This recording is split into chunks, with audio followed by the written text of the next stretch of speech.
Kisah awal mula konflik Rusia versus Ukraina. Konflik Rusia versus Ukraina akhirnya pecah saat Presiden Rusia Vladimir Putin melakukan invasi di wilayah Ukraina pada Kamis tanggal 24 Februari tahun 2022. Diberitakan Kompas.com, tanggal 24 Februari tahun 2022, Putin menyebut invasi dilakukan karena pihaknya tidak memiliki pilihan selain mempertahankan diri dari ancaman Ukraina modern. Rusia tidak bisa merasa aman, berkembang, dan eksis dengan ancaman konstan yang berasal dari wilayah Ukraina modern, ujarnya dalam pidato yang disiarkan dalam televisi pemerintah Rusia.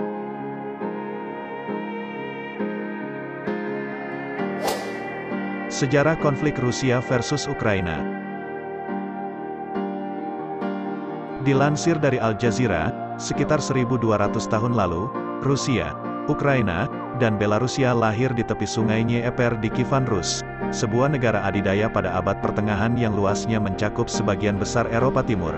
Meski dari tanah yang sama, Rusia dan Ukraina memiliki perbedaan yang menonjol, mulai dari bahasa, sejarah, dan kehidupan politiknya. Namun, Putin berulang kali mengeklaim jika keduanya adalah satu bagian dari peradaban Rusia, sementara Ukraina berulang kali membantah klaim tersebut. Keruntuhan Uni Soviet tahun 1991. Masih dari Kompas.com, tanggal 11 Juni tahun 2021, pemimpin Uni Soviet kala itu, Mikhail Gorbachev mengundurkan diri pada tanggal 25 Desember tahun 1991. Pengunduran dirinya ini sekaligus tanda keruntuhan Uni Soviet.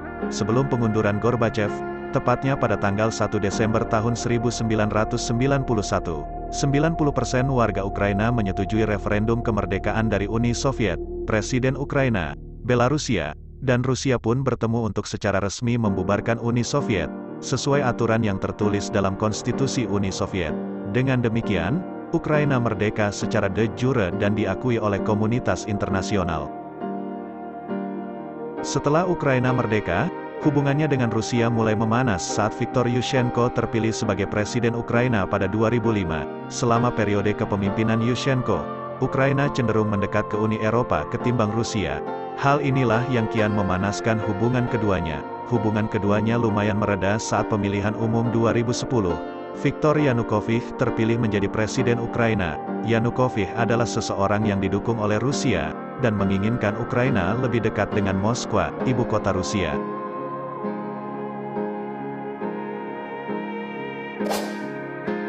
Krisis 2013.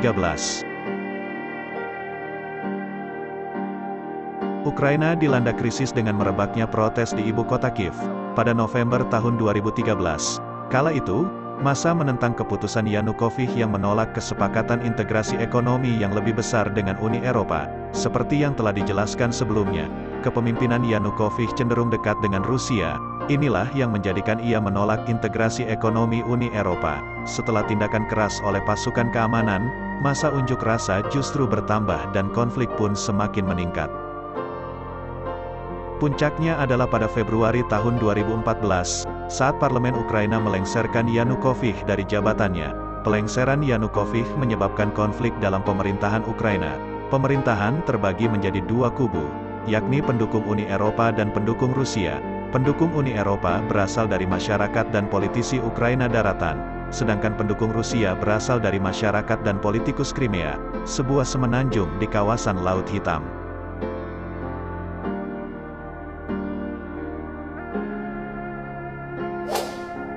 Krisis Crimea, 2014.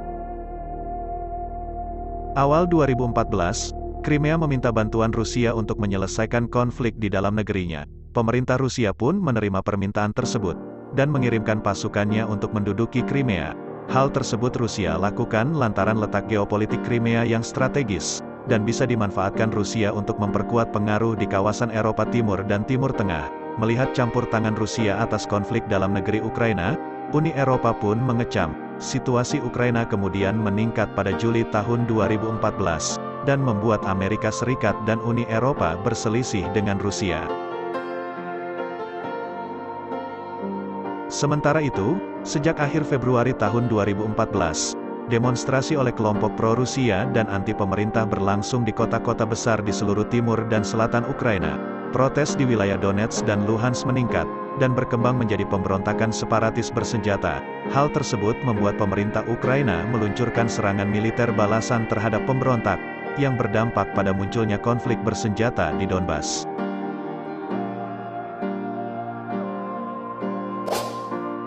Gagalnya Perjanjian Minsk, 2015. Sejak Februari tahun 2015, Rusia dan Ukraina telah berusaha untuk menghentikan kekerasan melalui Perjanjian Minsk, dengan Perancis dan Jerman sebagai penengah. Perjanjian tersebut mencakup ketentuan untuk gencatan senjata, penarikan persenjataan berat, serta kontrol penuh pemerintah Ukraina di seluruh zona konflik. Namun, upaya damai ini gagal dan konflik bersenjata di Donbas masih terus berlangsung hingga sekarang.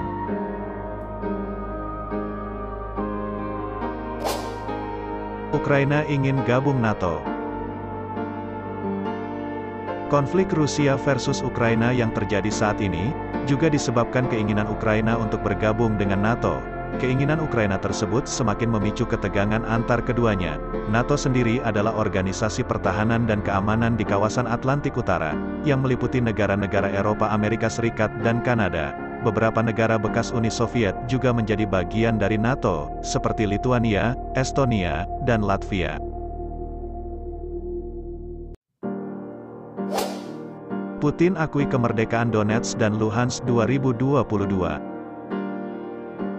Konflik kedua negara ini kian memanas saat Senin tanggal 21 Februari tahun 2022 lalu. Putin mengakui kemerdekaan dua wilayah separatis pro-Rusia di Ukraina Timur, yakni Donetsk dan Luhansk, diberitakan Kompas.com tanggal 22 Februari tahun 2022. Hal tersebut Putin sampaikan melalui pidato di televisi yang dikelola pemerintah Rusia. Saya percaya perlu mengambil keputusan yang sudah lama tertunda, untuk segera mengakui kemerdekaan dan kedaulatan Republik Rakyat Donetsk dan Republik Rakyat Luhansk, kata Putin. Putin melanjutkan dalam pidatonya, bahwa Barat telah meludahi masalah keamanan Rusia selama bertahun-tahun, dengan memindahkan NATO ke timur serta menempatkan infrastruktur militer lebih dekat ke perbatasan Rusia. Hingga puncaknya, Putin pun menyerukan invasi ke wilayah Ukraina pada Kamis tanggal 24 Februari tahun 2022.